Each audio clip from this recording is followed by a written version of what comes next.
৫ আগস্টের পর ইনকিলাব মঞ্চের মুখপাত্র শহীদ ওসমান হাদির আদর্শের কারণে যারা ক্ষতিগ্রস্ত তারাই হত্যাকাণ্ডে জড়িত বলে জানিয়েছে ডিএমপি। সকালে রাজধানীর মিন্টো রোডে ডিএমপি মিডিয়া সেন্টারে এ তথ্য জানান সংস্থাটির অতিরিক্ত পুলিশ কমিশনার নজরুল ইসলাম। এ নিয়ে আরও জানাতে যোগ দিচ্ছেন সহকর্মী খালেদ রায়হান। ওসমান হাদিকে হত্যার মামলার তদন্ত কোন পর্যায়ে রয়েছে, অতিরিক্ত পুলিশ কমিশনার আর কি জানিয়েছেন?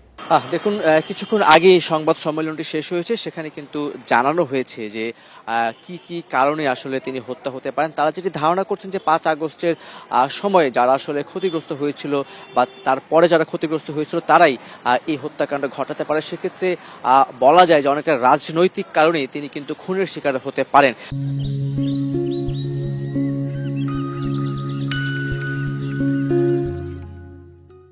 যদিও এটি পুরোপুরি স্পষ্ট করে তারা বলতে পারে না, যদিও আগামী মাসের ৭ তারিখের মধ্যে চার্জশিটে দেওয়া হবে, এরপরেও সুনির্দিষ্ট করে কিন্তু কারণটি বলতে পারে না। সাংবাদিকরা প্রশ্ন করেছিলাম যে ভারতের বিরুদ্ধে তিনি অনেক কথা বলতেন, অনেক প্রতিবাদ করতেন, সেটিও কোনো কারণ হতে পারে কিনা।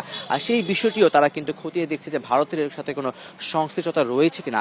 আরেকটি বিষয় হচ্ছে, ঘটনাটি দুটার কিছুটা পর পর ঘটলেও মূল আসামিকে, মূল খুনিকে সেটি শনাক্ত করতে কিন্তু পুলিশের প্রায় রাত 11:30 বেজে গিয়েছিল। এর আগেই তারা কিন্তু মানিকগঞ্জ হয়ে ময়মনসিংহ যে সীমান্ত রয়েছে সেই সীমান্ত দিয়ে ভারতে পালিয়ে যেতে সক্ষম হয়, যার ফলে তাদেরকে গ্রেপ্তার করার আগেই বা শনাক্তের আগেই তারা কিন্তু মূল যে শুটার এবং মূল শুটারের সঙ্গে যে সহযোগী তারা কিন্তু ভারতে পালিয়ে যায়। সেটা কিন্তু আজকেই আনুষ্ঠানিকভাবে প্রথম আইন শৃঙ্খলা বাহিনী স্বীকার করলো।